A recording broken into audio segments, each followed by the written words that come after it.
Salut, bonjour les amis. Moi c'est Dylan Emery. Tiens, on revient encore aujourd'hui pour notre prochaine vidéo. Déjà, je tiens à remercier grandement tous ceux-là qui m'ont apporté tout leur encouragement pour la poursuite de ce projet. Soyez-en sûrs, vous ne serez pas déçus. Il y a vraiment du lourd qui vient derrière. Abonnez-vous au maximum à ma page et partagez au maximum. Aujourd'hui, nous allons réaliser un système de sécurité d'incendie avec Arduino. Pour cela, donc, nous aurons tout simplement besoin d'une carte Arduino Nano.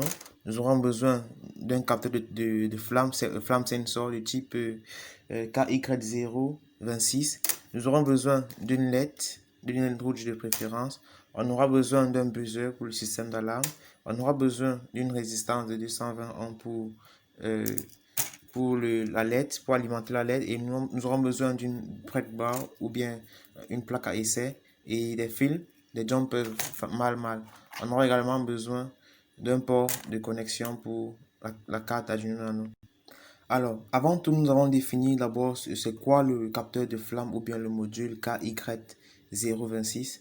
Alors, comme son nom l'indique, c'est un capteur qui permet de détecter la flamme. Et ici, ça l'aide d'un récepteur infrarouge que vous voyez là, qui va capter donc je disais tantôt, qui va capter les émissions lumineuses de sources de chaleur. Et son système de fonctionnement est très simple. Ce capteur va mesurer l'intensité de la lumière infrarouge émise par le feu sur une plage de longueur d'onde comprise entre 760 et 1100 nanomètres. Et le module dispose aussi également une sortie analogique là, qui est A0 et une sortie numérique qui est ici D0 sur la patte et également d'un potentiomètre pour régler la sensibilité. Le voilà, ce potentiomètre. Désolé pour la caméra, elle n'est pas aussi bonne, mais je crois que pour les prochaines vidéos, les prochains jours, nous allons réguler cela. Alors, nous avons donc passé au montage sur la plaque à essai. Alors, voici donc ici notre montage. Nous avons connecté déjà, fait le montage de notre simulation, de notre projet. On a le capteur de flamme qui a 4 broches. On a la broche D0 qui correspond à l'entrée numérique. La broche A0 est à l'entrée analogique et l'alimentation VCC et le symbole qui est le grand. Donc D0 va ici être connecté sur la pin 3 et A0 sur A0 de la carte Arduino. Et le buzzer, lui, il est alimenté avec la pin 11 et le grand et la masse. La LED également, lui, il est alimenté sur la pin 3 de la carte Arduino. Donc, nous allons maintenant procéder au téléversement du programme. Donc, voici notre programme. Nous allons d'abord déclarer les valeurs, les entrées numériques et analogiques.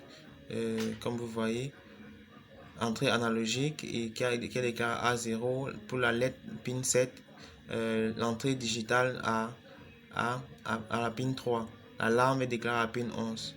Donc, voilà notre programme qui va être exécuté. Donc, le système ici est simple. Une fois que le capteur de flamme détecte la flamme, et ça va donc générer un système d'alarme dont le buzzer va déclencher et alerter aux personnes qui ont un danger en fait. Donc, on va passer à notre simulation. Voilà donc cela qui est branché. Donc, voilà, je vais donc apporter une source de chaleur ou bien je vais plaquer la flamme. Donc, vous voyez vous-même comment ça réagit. Et quand j'éteins, ça s'arrête. Ça montre qu'il n'y a plus de flamme. Donc, s'il y a la flamme encore, ça déclenche. Ça déclenche. J'arrête. Donc, ça c'était notre vidéo du jour. Je vous prie de vous connecter, de partager, d'aimer la vidéo et surtout, si vous avez les difficultés, les commentaires, veuillez laisser